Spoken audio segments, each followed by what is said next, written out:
Dan pernah pada waktu itu makam Rasulullah mau dibongkar. Ya. Nah, para ulama Indonesia inilah yang melakukan protes dan melakukan suatu pergerakan yang dalam organisasi NU diberikan nama Komite Hijaz. Nah, berkumpullah para ulama yang ada di Nusantara ini untuk langsung menemui Raja Arab Saudi pada waktu itu untuk menolak dibongkarnya makam Rasulullah. Karena kalau terjadi hal demikian, Iya. maka bisa jadi untuk hari ini orang yang jamaah Islam yang melakukan jamaah haji atau melakukan haji sudah tidak akan bertemu lagi dengan makam Rasulullah. Seandainya bukan perjuangan dari para ulama kita yang ada di Nusantara ini. Oke guys, jumpa lagi dengan saya Sadli Ali di akun Santri NH. Dan sekarang ini saya berada di Bone-Bone, tepatnya di kediaman Keluarga Malabiu Nongguruta. Masya Allah. Beliau adalah Ustaz Muhammad Adam MPD. Assalamualaikum Ustaz. Waalaikumsalam warahmatullahi wabarakatuh. Wah, luar biasa nih guys ya. Beliau, kalau dilihat ini penampilannya, Ya, si mata apa ya? Si mata makarra mau tak dini di bandar mau. Gimana kabarnya Ustaz hari ya ini? alhamdulillah kabar baik. Alhamdulillah sehat Ustaz ya. Sehat, sehat. Oke. Kalau istri, anak-anak? Ya alhamdulillah istri juga dan anak dalam keadaan sehat walafiat. Ya. Kalau anak sekarang berapa Ustaz? Baru satu. Baru satu di Indonesia itu di anak, Indonesia anak. Oh, Indonesia. Tapi mudah-mudahan doakan Iya. untuk para netizen ya, mudah-mudahan bisa bertambah dan seterusnya. Oke. Ya. Ya. Ini guys, saya sebenarnya lama sih mau ngobrol-ngobrol sama beliau ini ya. Kita mau sharing-sharing pengalaman saja, Ustaz. Ya. Oke. Tadi, bukan tadi ya, kemarin ini saya dengar sempat ikut juga di di Kader NU di. Ya, alhamdulillah. Tapi sebelumnya mau Kak tahu apa-apa saja yang sudah dimasuki ini selain daripada Ansor, karena saya lihat itu bajunya, jaketnya ada Ansor. Iya. Apalagi apa saja ini Ustaz? Ya, pasca dari lulus dari kemahasiswaan, Iya. maka kembali kami terpanggil terketuk hati untuk mengabdi di organisasi Gerakan Pemuda Ansor yang berafiliasi ke organisasi Nahdlatul Ulama.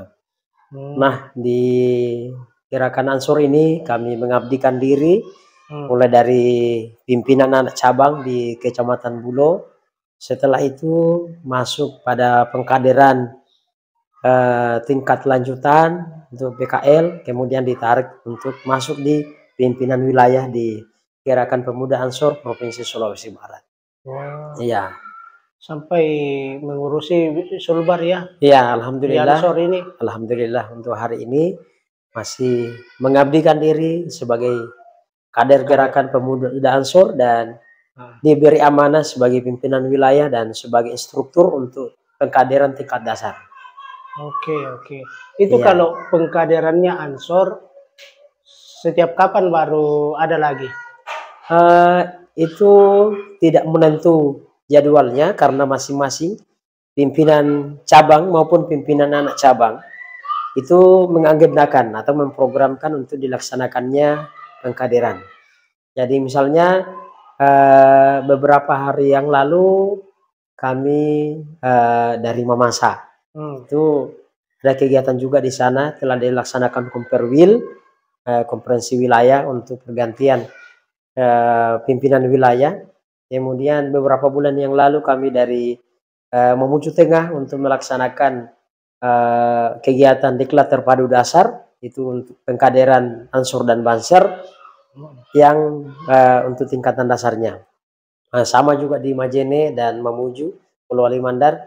Jadi dalam rentang waktu tahun 2024 ini Ya, sudah 9 kali 9 kali pengkaderan. pengkaderan, dan itu terbagi di beberapa pimpinan cabang. Oh, oke oke. Apa bedanya Ansor sama Banser itu? Ya, jadi sederhananya, kalau Banser itu adalah barisan Ansor Serbaguna. Jadi kalau sudah Banser berarti sudah pasti Ansor. Nah, tetapi kalau Ansor belum tentu Banser. Ya, karena Banser ini adalah pasukan khusus yang dilatih untuk senantiasa mengawal Banser, mengawal Ansor. Maksudnya apa maksudnya apa kerjanya dia itu Banser Ya, jadi sama Ansor? Ansor ini adalah berkumpulnya para pemuda yang dimana dia adalah bagian dari generasi untuk masuk di barisan ulama. Jadi Ansor ini adalah barisan ulama untuk tingkatan pemuda. Nah, kemudian Banser ini kedudukannya sebagai pengawal, kemudian pendamping dari para ulama ini. Jadi setiap kegiatan itu, Banser inilah yang akan mengawal senantiasa kegiatan-kegiatan untuk tingkatan pengkaderan di Ansor dan seterusnya. Kemudian kalaupun ada kegiatan-kegiatan yang diminta oleh organisasi utama kita yaitu Nahdlatul Ulama sebagai organisasi orang tua kita, maka Banser pun akan turut langsung untuk mengawal kegiatan tersebut. Oh ya, oke. Berarti Banser itu yang kayak memang pakaiannya tentara ya? Ya, pakaian tentara. Kalau Ansor yang kayak kita ini? Ya, kalau Ansor ini tentunya pakaiannya atau jasnya menggunakan jas hijau. Kemudian kalau Banser itu doreng. Jadi di doreng itu banyak juga jenisnya yang senantiasa dipakai oleh para sahabat dan komandan yang berada di barisan Ansor Serbaguna atau disingkat dengan Banser. Oke, wah. Gitu ya guys ya. Itu namun beliau mengabdi di Ansor. Terus apalagi organisasi stasi yang biasa yang sekarang masih dimasuki ini atau di? Ya, kalau untuk ormas maka tentu kami juga sudah diamanahkan sebagai kader penggerak Nahdlatul Ulama. Jadi alhamdulillah ya. Jadi pasca kami melakukan ikut kegiatan pendidikan dasar, pendidikan kader penggerak Nahdlatul Ulama yang dilaksanakan oleh pimpinan cabang atau pengurus cabang Nahdlatul Ulama Kabupaten Pulau Ali Mandar, dan alhamdulillah kami sudah dibaiat dan dinyatakan sebagai kader penggerak Nahdlatul Ulama. Namun untuk tingkatan kepengurusan, karena untuk saat ini masih diampu oleh pengurus yang lama, dan mudah-mudahan insya Allah dalam waktu dekat ini mudah-mudahan akan diberi amanah untuk melanjutkan kepengurusan oleh pengurus yang lalu. Ini untuk kader NU baru ya? Ya, alhamdulillah baru. Karena baru 2024 ini ya? Ya, karena jenjang pengkaderan itu tidak bisa juga langsung masuk di kader NU tanpa melalui beberapa pengkaderan yang masuk dalam BANON atau Badan Otonom Nahdlatul Ulama. Misalnya kalau di tingkat pelajar ada IPNU, Ikatan Pelajar NU. Kalau putri berarti IPPNU, Ikatan Pelajar Putri Nahdlatul Ulama. Nah, dan kalau kita ini di Ansor itu adalah anak pertama dari Nahdlatul Ulama. Nah, dan hari ini pun setelah dikader dari PKPNU, alhamdulillah akan menjadi kader muda dari Nahdlatul Ulama itu sendiri. Wah. Iya. Keren ya guys ya. Ya, jadi memang ini Ansor sama NU Sianutomi Tario artinya mau bahasa Mandarna. Iya, NU kama itu NU. Nah, mua doa, mua Ansor anak. Jadi mua kindona muslimat. ya Kindokna Oke, NU muslimat ya. Kindokna NU, maka itu organisasinya adalah muslimat. Nah, jadi NU ini adalah bapak kami. Iya, iya, Kalau iya. di Ansor, Oke, ya, oke. Luar biasa ya. ya Jadi alhamdulillah. memang wajar sih kalau apa namanya lanjut lagi pengkaderan NU karena sudah berpengalaman dari ansornya ya. Ya, Salah satu penyebabnya juga mungkin. Oke, oke. Luar biasa guys ya. Itu ya. tadi ya organisasi yang beliau tekuni untuk sekarang ini. Masih ada Ustaz ya organisasi yang lainnya? Kalau organisasi yang lain, alhamdulillah diberi amanah sebagai sekretaris Majelis Ulama Indonesia untuk Kecamatan Bulo. Jadi Oh, diberi amanah itu, Sekcam MUI dia. ya, sekretaris eh, Majelis Ulama Indonesia untuk Hmm. perwakilan Kecamatan Siapa Bulo. siapa anunya ketua MUI-nya Kecamatan Bulo? Kalau ketua kami yaitu Anangguru Ahmad Aco. Ahmad Nah, Aco. beliau kepala sekolah di salah satu SD Dala Timur. Oh, oke, oke. Ya, Itu sejak kapan jadi pengurusan sekretaris? kami itu sejak tahun 2023 atau masa hikmat 2023-2027.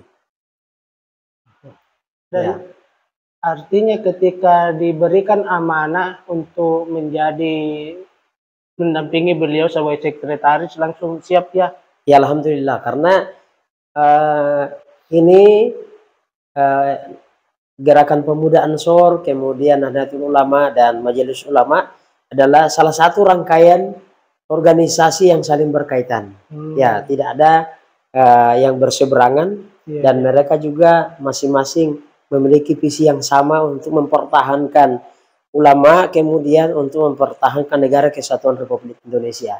Karena muatan inilah yang mengakar, yang ditanamkan kepada kami sebagai kader Gerakan Pemuda Ansor, kader Nahdlatul Ulama, kemudian untuk Majelis Ulama Indonesia yang senantiasa berada di masyarakat dalam hal untuk memfasilitasi masyarakat persoalan hukum, syariat, dan beberapa aturan-aturan kenegaraan dan agama.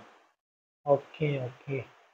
Berarti kalau misalnya nih ya, misalnya ada gerakan, enggak apa-apa saya sebut namanya ya, Boleh, boleh, seperti boleh. Hizbut Tahrir ya, Ya, TI, yang mengancam keras, pokoknya kita harus jadikan ini jadi sebagai khalifah apa ya. khilafah. Nah, Bagaimana anu tak respon tak itu?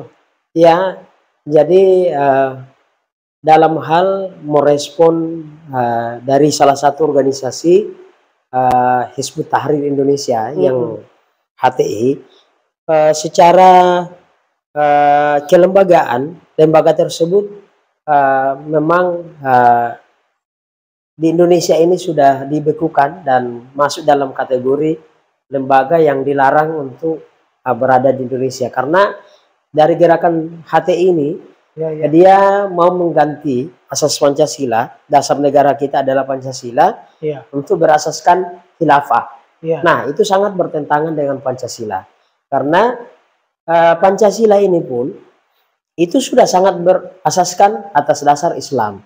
Karena Pancasila pertama ketuhanan yang Maha Esa, kalau didasarkan pada Al-Quran berarti surah dasarnya adalah Al-Ikhlas, berarti kulhuwallahu ahad, bahwa katakanlah bahwa Allah Subhanahu wa taala adalah Esa. Maka secara garis besar Pancasila ini sudah sangat Islami.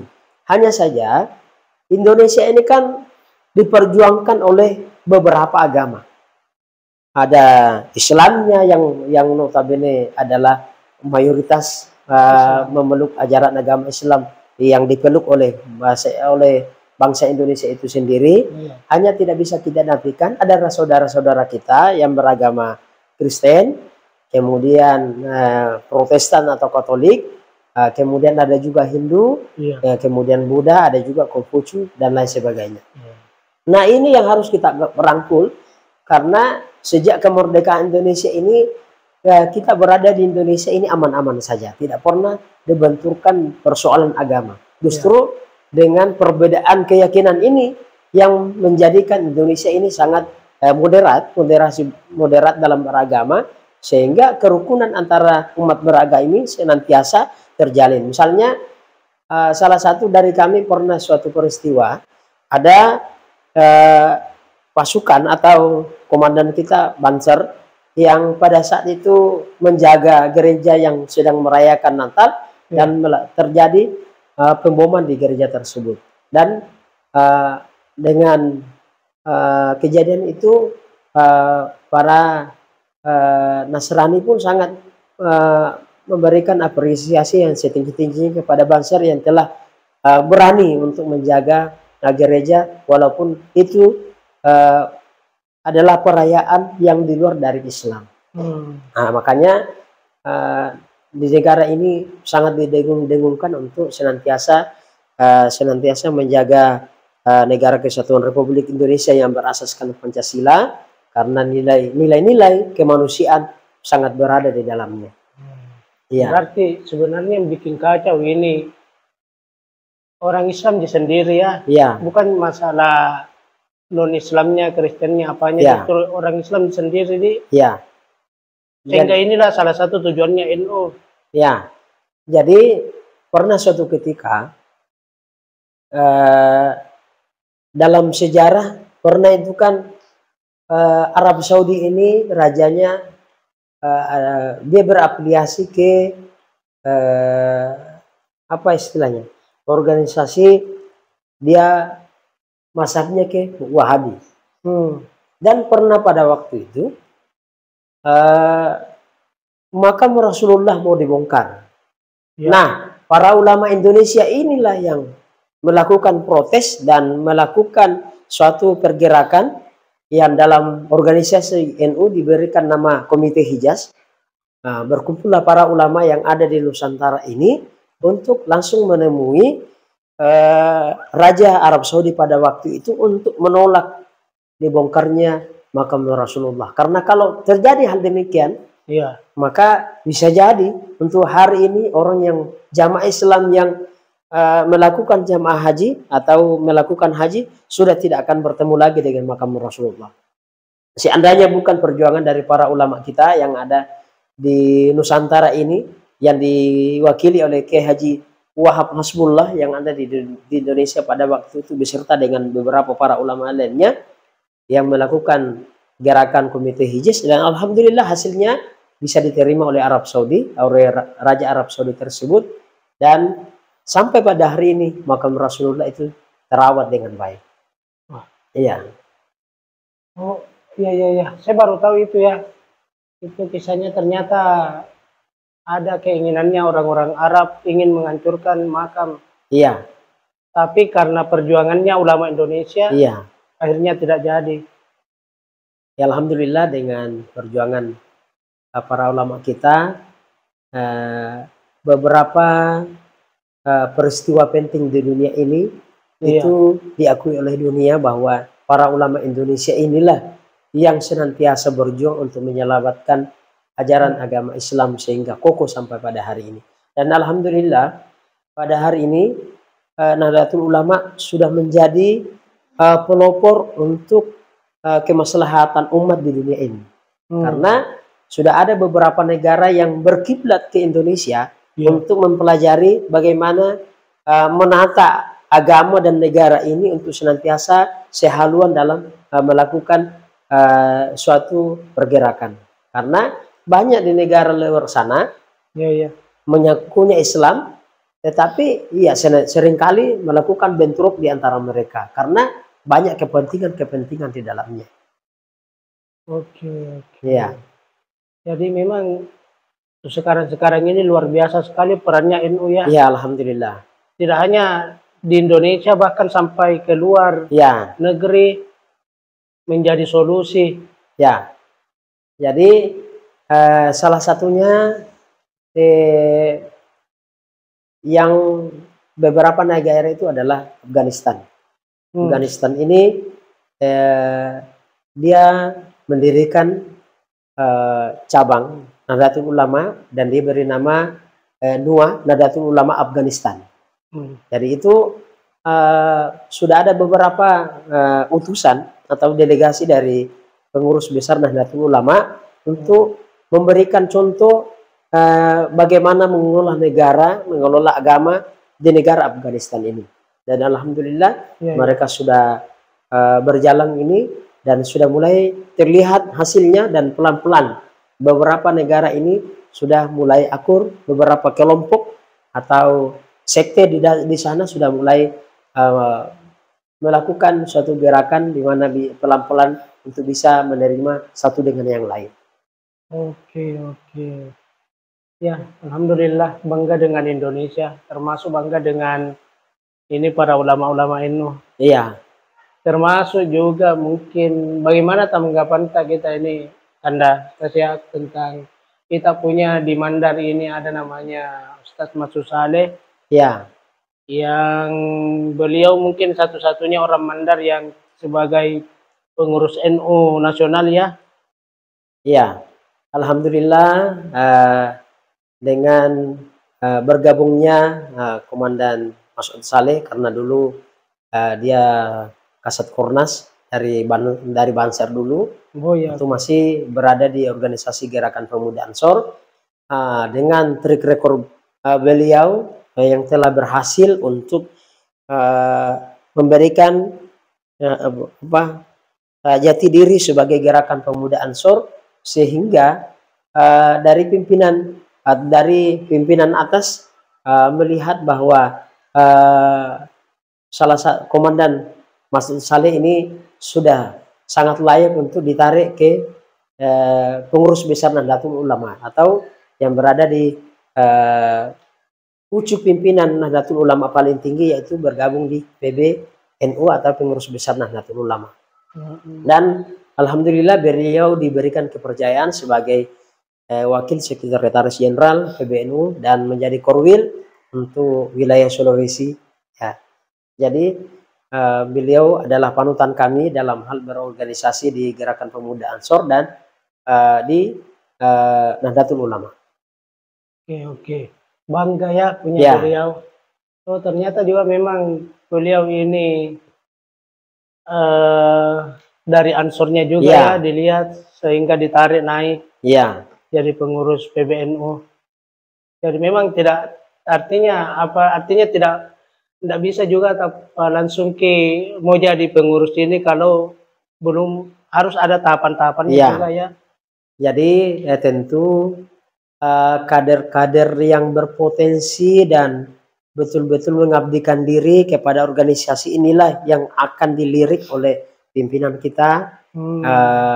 Misalnya di pimpinan cabang, kemudian pimpinan wilayah, kemudian pimpinan pusat, kemudian tentu dari para pimpinan inilah yang akan merekomendasikan orang-orang atau kader tertentu yang bisa ditarik untuk mengabdi pada Nahdlatul Ulama.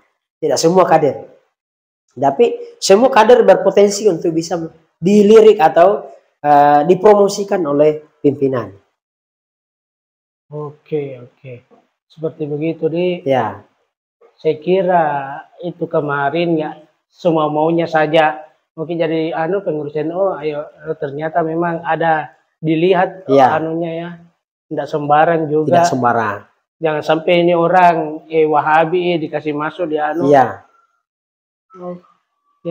luar biasa. Terus bagaimana rencananya ke depannya ini khusus untuk di Polman saja ya. Gimana apa ke depannya ini untuk perkembangan NU ya? Kira-kira kan apa yang mau dilakukan ini? Jadi untuk gerakan Nahdlatul Ulama di Kabupaten Pulau Limandar ini tentu yang pertama akan melengkapi struktur organisasi mulai dari pengurus cabang, kemudian MWC, pengurus Nahdlatul Ulama di tingkat kecamatan, kemudian sampai di ranting di tingkat desa. Itu adalah program yang paling utama untuk kami lakukan, yaitu melengkapi struktur organisasi. Nah, setelah struktur organisasi ini lengkap sesuai dengan formatur kepengurusan, maka tentu akan melakukan beberapa pengkaderan dan kegiatan lainnya yang senantiasa untuk merangkul para Nahdliyin, warga Nahdliyin khususnya, dan semua kader dan Badan Otonom Nahdlatul Ulama. Oh, berarti untuk saat ini pengurus Polman belum ada ya? Untuk saat ini pengurus Polman sudah ada, Artinya hanya di tingkat kecamatan atau untuk MWC itu tidak semua kecamatan berjalan dengan baik. Jadi ada beberapa kecamatan yang pengurusnya belum ada, dan itu yang akan dilengkapi oleh pengurus cabang, dan untuk melengkapi itu akan dilakukan beberapa kegiatan pengkaderan yang mengawali kegiatan tersebut. Karena tidak bisa dijadikan pengurus kalau belum dikader.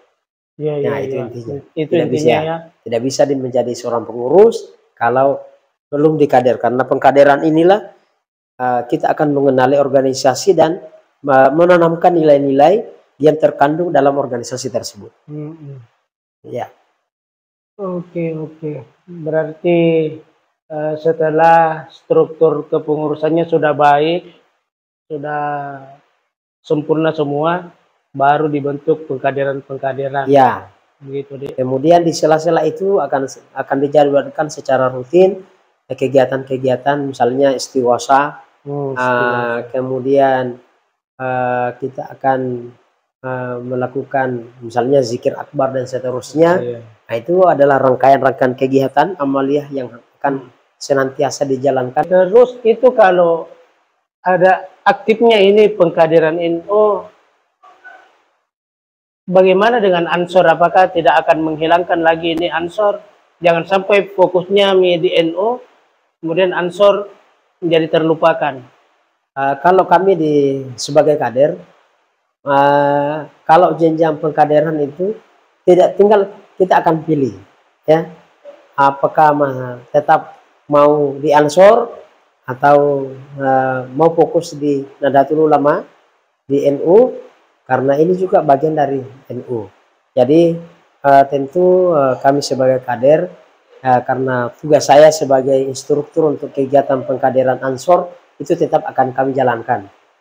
Dan kami akan sinergikan kegiatan Ansor ini dengan Nahdlatul Ulama.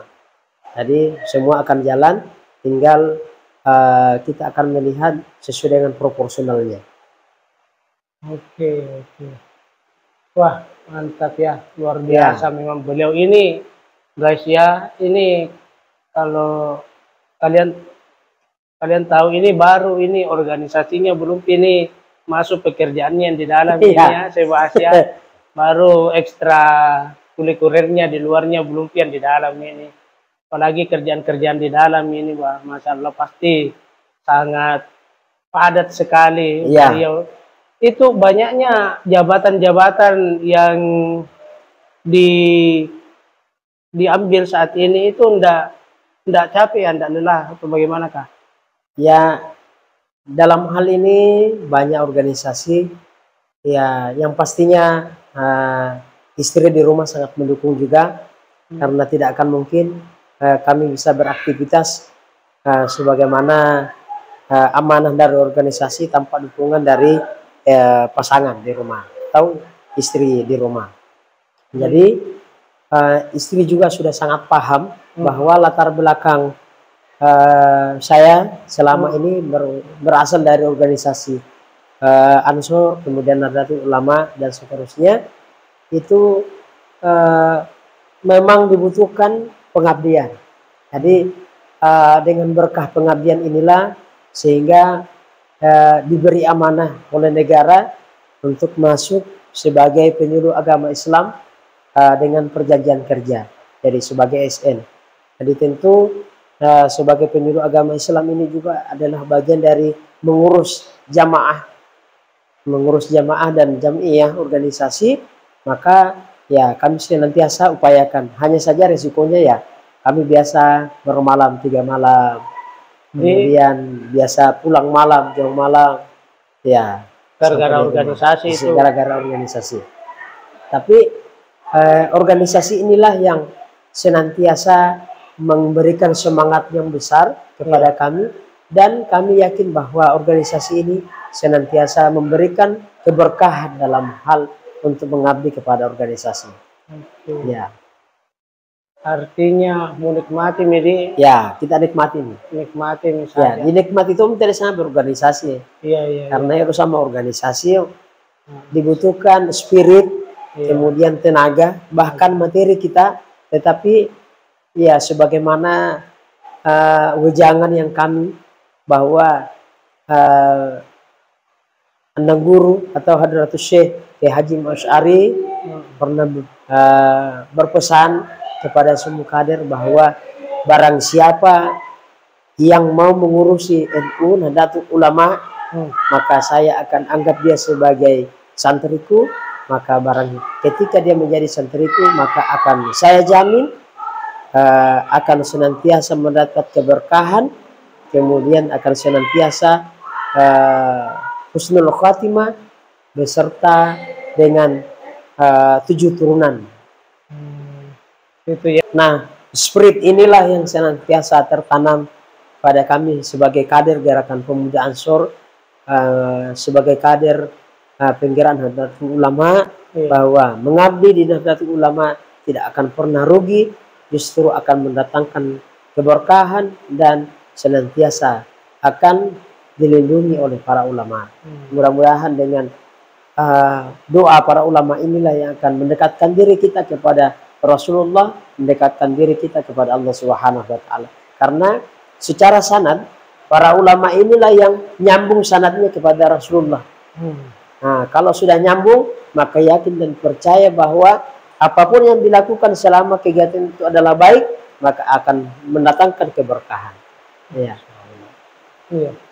Karena memang ya kan beliau ini para wali-wali Allah, mereka hidup ya, sehingga bisa memberikan keberkahan juga, sehingga apapun pokoknya mau tahu seduambongi kalumbongi, diyakini bahwa Nong Guru senantiasa membackup tuh luar biasa memang. Alhamdulillah, berarti memang bangga ini masuk di dalam wilayahnya NU ya.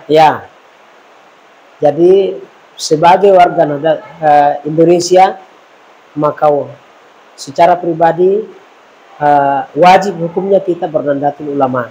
Karena Indonesia ini wajib hukumnya. Karena Indonesia ini diperjuangkan oleh para ulama. Ya. Ada beberapa peristiwa-peristiwa, salah satunya perjuangan Pangeran Diponegoro yang kita kenal sebagai pahlawan nasional. Kemudian beberapa yang hari ini yang akan digelar Hari Santri Nasional, itu adalah bagian dari Nahdlatul Ulama juga dalam hal pergerakan itu. Sehingga hari ini kita mengenal Hari Santri Nasional, di mana para ulama dan beberapa santrinya yang telah berjuang melawan penjajah sehingga kita menikmati yang namanya Indonesia ini. Ya. Mantap. Oke, luar biasa ya. Ya, alhamdulillah luar biasa. Alhamdulillah. Oke guys, saya rasa ini dulu ya pembahasan kita pada kesempatan ini. Nanti kalau kita ketemu lagi kan Daya, insyaallah. Sebenarnya banyak sekali nih beliau yang bisa kita korek-korek. Ini baru ini baru kegiatan-kegiatan luarnya, belum di dalam, belum majelis taklimnya, belum program kerja penyuluhnya, banyak sekali sebenarnya. Cuma ya nanti insyaallah, nanti kalau saya datang lagi ada waktu, kita kita komunikasi lagi ya. Insyaallah. Ngobrol-ngobrol lagi bareng. Jadi saya secara pribadi terbuka lebar untuk senantiasa kita memberikan informasi, memberikan wejangan dalam hal bagaimana kita mempertahankan para ulama dan negara kesatuan Republik Indonesia ini. Karena tidak akan mungkin kita nyaman beribadah kalau negara kita ini tidak aman. Betul. Itu pada intinya. Sekali sebagai close statement pada hari ini, sebagai warga negara Indonesia, mari kita senantiasa mempertahankan budaya kita, kearifan lokal kita, atau amalia yang ada di negara kita ini, kemudian yakinkan pada diri kita bahwa menjaga Nahdlatul Ulama, menjaga ke negara Republik Indonesia ini adalah hukumnya wajib untuk kita semua, karena tidak akan mungkin kita bisa beribadah dengan aman kalau negara ini tidak aman. Jadi demikian, dan kami akhiri. Wassalamualaikum warahmatullahi wabarakatuh. Waalaikumsalam warahmatullahi wabarakatuh. Oke, guys.